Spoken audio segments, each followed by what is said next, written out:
महाभारत निसंदेह भारतवर्ष की सबसे बड़ी त्रासदी है। इस महायुद्ध के लिए कई घटनाएं जिम्मेदार थी। इनमें से एक द्रौपदी का चीरहरण था। महाभारत में द्यूत क्रीड़ा के समय युधिष्ठिर ने द्रौपदी को दांव पर लगाया और दुर्योधन की ओर से मामा शकुनी ने वह दांव जीत लिया और पांडव उस द्यूत क्रीड़ा में द्रौपदी को हार गए। दुर्योधन के आदेश पर दुशासन द्रौपदी को बालों से पकड़कर घसीटते हुए हस्तिनापुर की कुरु राजसभा में लाया। दुर्योधन ने दुशासन से आदेश दिया कि दुशासन, द्रौपदी को मैंने जुए में जीत लिया है, इसलिए अब यह मेरी दासी है। इस घसीटते हुए लाओ और मेरी जंघा पर बैठा दो। जब भरी कुरु राजसभा में द्रौपदी का अपमान हो रहा था, तब भीष्म पितामह, द्रोणाचार्य और विदुर जैसे न्यायकर्ता और महान लोग भी बैठे थे, लेकिन वह सिर्फ मुंह झुकाए और मौन थे। सभा में बैठे विकर्ण ने द्रौपदी के अपमान का विरोध किया, जिस पर अंगराज कर्ण ने कहा, कुरुवंश के पुत्र देवताओं ने यह आदेश दिया कि क्षत्रिय का केवल एक ही पति होना चाहिए, लेकिन इस द्रौपदी के कई पति हैं, इसलिए यह निश्चित है कि यह एक वेश्या है। मेरा विचार है कि उसे एक ही वस्त्र में, यहाँ तक कि नग्न अवस्था में भी सभा में लाए जाने पर उसका कोई अपमान या धर्म नहीं है। धर्म के अनुसार दुर्योधन ने पांडवों के पास मौजूद सभी धन को जीत लिया है, जिसमें पांडव और स्वयं द्रौपदी भी शामिल हैं। हे दुशासन, पांडव और द्रौपदी के वस्त्र उतार लो। यह सुनकर दुर्योधन ने द्रौपदी के वस्त्र उतार कर उसे नग्न करने का आदेश दिया। अब द्रौपदी को इस बात का एहसास हो चला था कि संकट बड़ा है। तब द्रौपदी ने अपने सबसे प्रिय सखा भगवान श्री कृष्ण का नाम पुकारा और भगवान श्री कृष्ण ने द्रौपदी के चीरहरण को बचाया। उसके सत्यत्व की रक्षा की। आखिरकार द्रौपदी के चीरहरण का प्रयास असफल रहा। अपमान और क्रोध की अग्नि में जलती द्रौपदी के श्राप में भयभीत कुरु राजसभा थर-थर कांप उठी। राजमाता गांधारी के रुदन की समक्ष द्रौपदी का क्रोध कुछ सीमा से धीमा पड़ा और वह सर झुकाए खड़े अपने पांचों पतियों के साथ 12 वर्ष के वनवास के लिए निकल पड़ी। जाने से पहले उसने कायर कुरु राजकुमार दुर्योधन, दुशासन और सूत पुत्र कर्ण की ओर देखा। दुर्योधन और दुशासन के चेहरे पर विजय मुस्कान थी, परंतु सूत पुत्र कर्ण पर झुका हुआ था।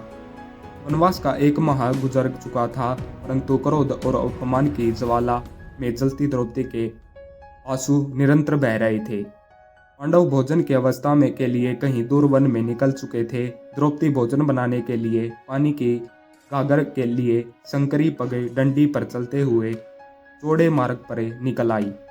सामने से आ रहे एक रथ को देखकर वह चौंक पड़ी, परंतु वह अपनी सामान्य चाल से चलती रही।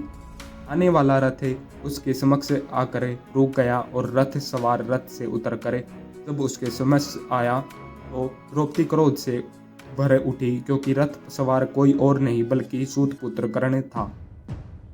द्रौपदी को देख कर्ण द्रौपदी के समक्ष झुककर बोला, प्रणाम देवी। द्रौपदी ने क्रोध में उत्तर दिया, मुझे एक सूत पुत्र का प्रणाम स्वीकार नहीं है। तू इस वन में क्यों आया है? क्या तुझे अपने प्राणों का भय नहीं है?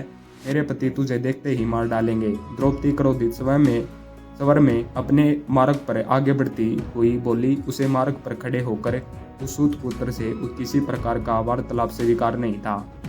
कर्ण ने कहा, देवी, मैं किसी प्रकार का युद्ध करने नहीं आया हूँ। मैं तो एक नारी के प्रति बोले गए अपने अपशब्दों से शर्मिंदा हूँ और आपसे क्षमा मांगने इस वन में आया हूँ। कर्ण के शब्दों में पश्चाताप था। इस पर द्रौपदी ने कहा, मूर्ख है तू।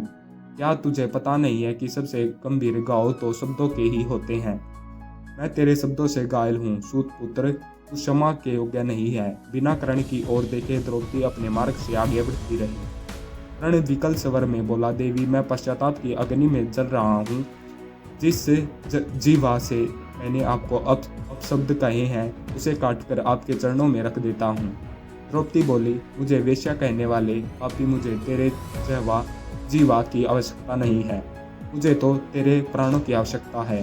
काट अपना शीश और रख दे मेरे सामने।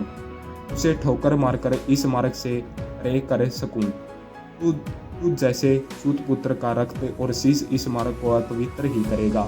कर्ण शांत शब्दों में बोला, पांचाली, आपका कथन सत्य है। मेरे द्वारा किए गए अपराध का एकमात्र दंड मृत्यु ही है।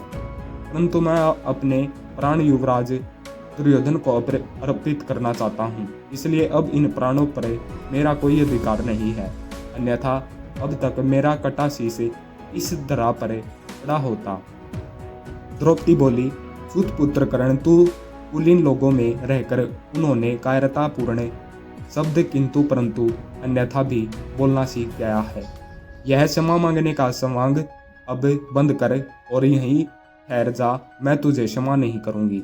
यदि युद्ध हुआ तो मेरे पति अर्जुन तेरा शीश काटकर इस धरा पर गिरा देंगे, और यदि युद्ध नहीं हुआ तो मैं जानती नहीं, लेकिन एक दिन मैं क्रोध और अपमान में झलक कर मर जाऊंगी। द्रौपदी क्रोधित स्वर में बोली और मार्ग में हत प्रद कर्ण को खड़ा देखकर और छोड़कर अपने मार्ग पर आगे बढ़ गई। तो दोस्तों, यह था आज का महाभारत का टॉपिक। अगर आपको वीडियो पसंद आई हो तो वीडियो को लाइक करें और हमारे चैनल को सब्सक्राइब करें।